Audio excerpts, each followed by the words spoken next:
आप सबको नमस्कार।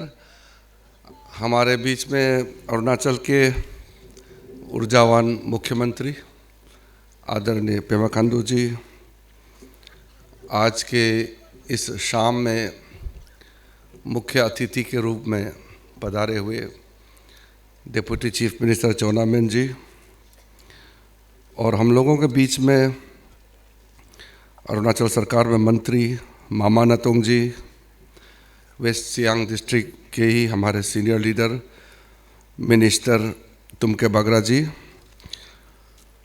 एमएलए न्यामर करबक जी, केंतो जिनी जी, कार्दो निग्योर जी, गोकर बसर जी और अभी अभी वेस्ट कामेंग से दोनों एमएलए आए फुरपा सिंह जी और डोंगरू सिंगजू जी। आज स्पेशल गेस्ट ऑफ ऑनर के रूप में आए हमारे इंस्पेक्टर जनरल चुकू अपा जी, यहाँ के डिप्टी कमिश्नर ममता रिबा जी और एसपी पीएन थोंगडोक जी और कई सारे शख्सियत आज आमंत्रित किया गया। यहाँ के लोकल सीनियर लीडर्स जो काफ़ी साल तक हम लोगों को गाइड किया, बासर एरिया यहाँ के जितने भी बुजुर्ग हैं सीनियर लीडर्स और साथ साथ ऑफिसर्स, तोमो बासर जी और उनके टीम जो जीआरके को लीड करके चला रहे हैं, ऑर्गेनाइजर्स के जितने मेंबर्स हैं और यहाँ के बासर के वासियों, मुझे दूसरी बार आपके बीच में आने का मौका मिला जीआरके का फंक्शन में। पिछली बार 2018 में हम आए थे और वो दूसरे एक लोकेशन में आप लोगों ने कार्यक्रम रखा था। मैं बहुत इम्प्रेस हुआ, बहुत अच्छा लगा और 2-4 बातें मैंने बताया था। आज इस ब्रूट कार्यक्रम जो शाम को रंगीन कार्यक्रम रखा और जिस कंसेप्ट के साथ, मैं तो दिन में तो आए नहीं तो लैंडस्केप अभी मैंने देखा नहीं है, आइडिया नहीं है, लेकिन जो इम्प्रेशन मुझे लगा, अंधेरा है फिर भी मुझे एक सेंस दिखाई दे रहा है, बड़ा अच्छा एक थीम है इसमें। कोई भी जगह जब विकास करता है उसका एक थीम होना ज़रूरी होता है, किस लाइन पे ये डेवलप कर रहे हैं आप, इसको एस्थेटिकली मतलब देखने में किस तरह से सुंदर बनाना है, प्लस इसमें cultural values, modern concept, tradition, कई चीज़ें होता है जो आप किसी भी विकास के साथ उसको जोड़ के देखा जाता है। मेरा ख्याल से क्योंकि जीआरके में काफ़ी लोग आइडियाज़ हैं और इनोवेटिव आइडियाज़ है नए नए सोच के साथ, तो आप ज़रूर अच्छा कंसेप्ट करके ये सारा विकसित करके आगे ले जा रहे हैं। कल सुबह एक कार्यक्रम भी रखा है, सीएम साहब हम लोग पार्टिसिपेट करेंगे। मुझे नहीं पता था कि ये फेस्टिवल हो रहे हैं। मेरा तो था ये लिकाबाली से बासर का रास्ता का हालत ठीक नहीं है, उसको ठीक करने के लिए इसके लिए मैं आया था। लेकिन जब मैं आया तो मुझे बताया गया एमएलए साहब ने कि ये जीआरके का भी कार्यक्रम चल रहा है।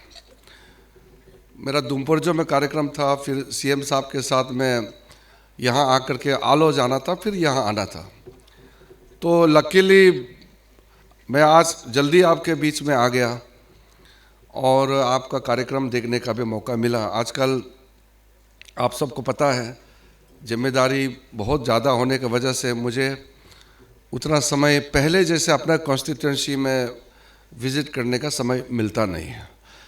और मैंने पिछली बार भी कहा कि जब तक चीफ मिनिस्टर और उनके टीम है एमएलए से, वो मेरे बिहाफ से आप लोगों से मिलते रहेंगे, काम करते रहेंगे और मैं भी बीच बीच में आते रहूँगा। क्योंकि पहले तो मैं सारे गांव जाते थे, आप सबको मालूम है, यहाँ कोई ऐसा तो गांव है नहीं जहाँ मैं नहीं गया हूँ।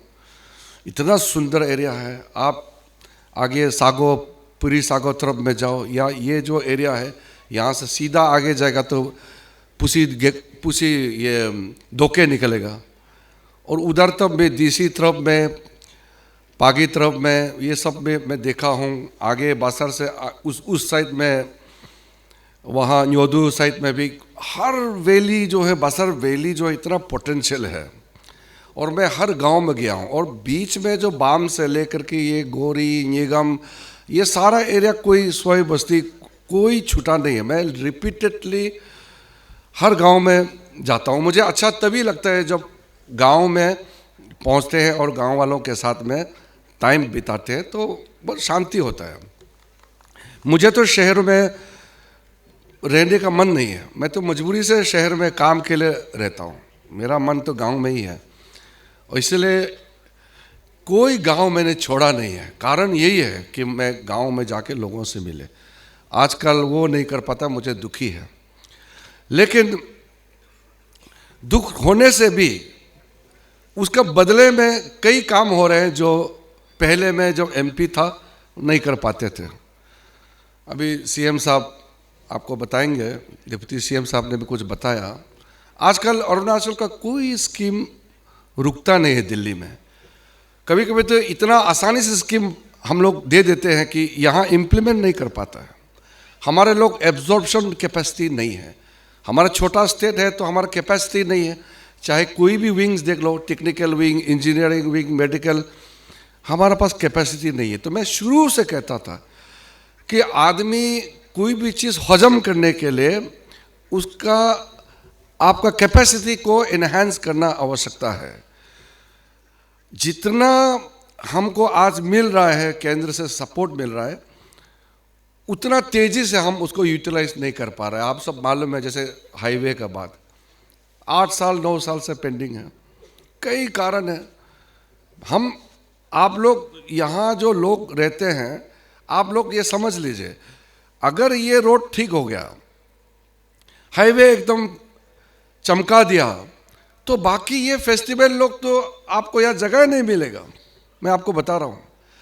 मैं भी, चीफ मिनिस्टर साहब भी, हम लोग सब इतना प्रमोट कर रहे हैं अरुणाचल में। और मुझे चिंता ये है कि हम कब ये एयरपोर्ट, कब ये रेलवे लाइन, कब ये हाईवे सब ठीक ठाक करेंगे और हमारे लोग अपना कैपेसिटी को बढ़ाए, ताकि अगर 4000 लोग एक बार में आ जाए, क्योंकि ये तो कोई बड़ी बात नहीं है। 4000 बहुत छोटा फिगर है, हमारे लिए बड़ा लगता है। लेकिन कल को अगर ये हाईवे थ्रू हो गया और 6-7 हज़ार एक दिन में बासर में आ गया, रहेंगे कहाँ? उसका एडजस्टमेंट के लिए, होम स्टे के लिए, रिजोर्ट में कोई अच्छा होटल हो, या ट्रेडिशनल हमारे जो पारंपरिक तरीके से उनको बिठाने का हम कोई इंतज़ाम करें, तो इसमें ही हम लोग का एम्प्लॉयमेंट क्रिएशन हो जाता है। इसी से इकोनॉमिक जनरेशन होता है, उसी से रेवेन्यू जनरेशन होता है। वही ही लाइफ है। हमारे पास प्राकृतिक ने इतना कुछ दिया है, तो उसको हमारा काम जो है उसमें मैचिंग नहीं हो पा रहा है। इसलिए मैं कभी कभी दुख लगता है कि इतना मेहनत से हम लोग स्कीम लाते हैं और इतना टाइम लगा देता है। खास करके ये जो ये बेल्ट जो है, आलो से लेकर के ये बासर लिकाबाली वाला ये सेगमेंट है, उधर दापोरजो से लेकर के जीरो वाला सेगमेंट है, फिर वो कुरुंकुमे साइड में है। ये जो पॉकेट है रास्ता, एक ज़माने में इतना ये एक पॉपुलर जगह था। अभी रोड की वजह से काफ़ी इसमें परेशानी को झेलना पड़ रहा है यहाँ के लोगों को। ये आप सोच के देखिए, कब का रोड स्कीम कर दिया हम लोगों ने, लेकिन कभी यहाँ ज़मीन को लेकर के झगड़ा है, कभी ऑफिसर जिसको ये लैंड कॉम्पेंसेशन बनाना है वो ऑफिसर ही नकली सर्टिफिकेट बना करके जिसका जगह नहीं उसका बना देता है। हमारा कभी लोकल लीडर लोग भी कभी कभी गलत तरीके से इन्वॉल्व हो जाते हैं, कभी ऑफिसर गलत काम करता है। ऐसा करते करते कई स्कीम हमारा यहाँ लेट हो गया। लेकिन लेट तो हो गया, लेकिन मुझे लगता है कि आगे और ज़्यादा डिले नहीं होगा। कल मैं पर्सनली, इसलिए सारा ऑफिसर जो सेंट्रल गवर्नमेंट के जो ऑफिसर हैं उन लोग को भी मैंने बोला कि आप लोग यहाँ आना है, और यहाँ कॉन्ट्रैक्टर्स को भी खबर दिया है आप लोग आना है। ये हम लोग को मंजूर नहीं है कि एक हाईवे बनाने में 8-8 साल लगेगा, ये ठीक बात नहीं है। तो ये सब तो हम लोग का ड्यूटी है, हम लोग ये करते रहेंगे।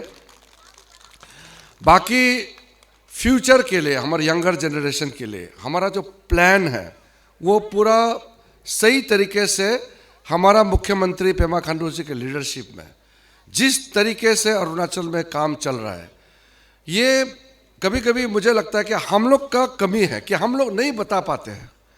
इतना काम चल रहा है हर सेक्टर में, जो पिछली 50 साल में काम नहीं हुआ वो पिछली 5 साल में हुआ है। इतना काम होने के बावजूद आज हम दुमपोरिजो में बताया कितना रोड, कोई गांव बचा नहीं है। अभी घर घर पानी पहुंचाना, घर घर बिजली पहुंचाना, इसको छोड़ के अब हम क्वालिटी ऑफ लाइफ का बात कर रहे हैं। लेकिन कभी कभी हम लोग रिस्पॉन्सिबिलिटी नहीं समझा पाता है। लोगों को, हमारे युवाओं को सोशल मीडिया का वजह से वो गलत धारणा में या कोई प्रोपोगंडा में चले जाते हैं। अभी तो आज फेस्टिवल का समय है, मैं बहुत इसमें लंबा नहीं कहूँगा, लेकिन कभी मैं जब कॉलेज में जाता हूँ, यूनिवर्सिटी जाता हूँ, मैं सिर्फ यहाँ अरुणाचल का बात नहीं करता हूँ, देश भर का इशू है ये। कहीं भी मैं स्पेशली एजुकेशनल इंस्टीट्यूशन में जाता हूँ, आजकल मैं बड़ा बड़ा इंस्टीट्यूशन में जाता हूँ, वहाँ कई चीज़ें हैं, मैं उसको पकड़ के रखता हूँ और उसी को मैं आगे पुश करता हूँ। क्योंकि एजुकेशन के साथ साथ, डिग्री के साथ साथ पॉजिटिव माइंडसेट नहीं होगा तो समाज आगे बढ़ना मुश्किल है। अच्छा सोच के साथ, पॉजिटिव थिंकिंग के साथ हम लोगों को काम करना है। आप लोगों की बदौलत हमको कुछ काम करने के लिए मौका मिला। मैं तो हमेशा ये कहता हूँ, मैं तो कभी भी जब हम मेंबर ऑफ पार्लियामेंट बने, मैंने कभी सोचा भी नहीं है कि मैं इस पोजीशन पहुंचूंगा।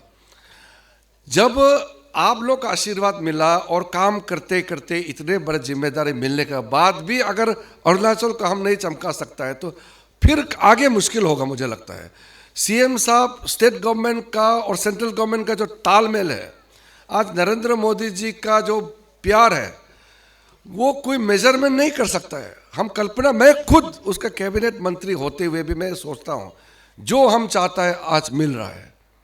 और आज आप सोचिए, असम जैसे स्टेट से कई गुना ज़्यादा फंड अरुणाचल को मिल रहा है। आप इमेजिन कीजिए, इंफ्रास्ट्रक्चर के क्षेत्र में जो हम लोग खर्चा नहीं कर पा रहे हैं, जो मैं बता रहा हूँ। मैंने पिछली बार भी तालमेल करके एक कंपैरिजन किया कि किस स्टेट को नॉर्थ ईस्ट में कितना मिला है, और आज central devolution of the tax Hindustan के अंदर में सबसे ज़्यादा पैसा अरुणाचल को मिल रहा है। आप इमेजिन करो, जिसके वजह से चीफ मिनिस्टर साहब इतना अच्छा सा अभी स्टेट को चला रहे हैं, उनके मंत्रिमंडल, उसके टीम, ऑफिशियल टीम करप्शन को लेकर के इतना काम तेजी से किया है कि अब डरने लग गया है। करप्शन तो होता नहीं है, अगर कोई करप्शन करता है तो फिर एक्शन होगा। उसी प्रकार से वो अभी पब्लिक सर्विस कमीशन में कोई घपला सामने में आया, तुरंत मैं चीफ मिनिस्टर से मेरा बात हुआ, मैं पर्टिकुलर सीबीआई डायरेक्टर को मैं खुद बुला करके मैंने बताया आपको 10 दिन का अंदर में इसका रिपोर्ट तैयारी करना है और अरुणाचल में सीबीआई भेजना चाहिए। तब जा करके अभी सीबीआई भी काम कर रहा है, अरुणाचल का एसआईसी भी काम कर रहा है। इसी प्रकार से कोई भी करप्शन को टॉलरेट नहीं करेगा हम लोग। इतना मेहनत करने के बाद लोगों के लिए हम लोग सेवा कर रहे हैं और बीच में कोई गड़बड़ कर देगा, ये कोई, इसको आसानी से हम माफ़ करने का चीज़ ही नहीं है।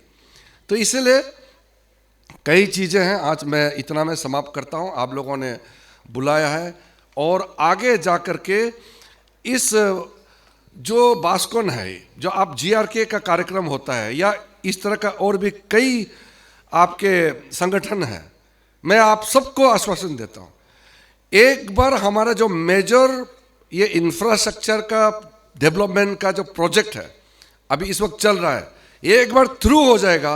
हमारा कुछ मेजर हाइड्रो पावर प्रोजेक्ट्स बन रहे हैं, कुछ और ऐसे 4-5 प्रोजेक्ट हैं। जब पूरा हो जाएगा, अरुणाचल प्रदेश सिर्फ नॉर्थ ईस्ट में नहीं, पूरे भारत देश का सबसे हाईएस्ट पर कैपिटा इनकम वाला स्टेट बन जाएगा।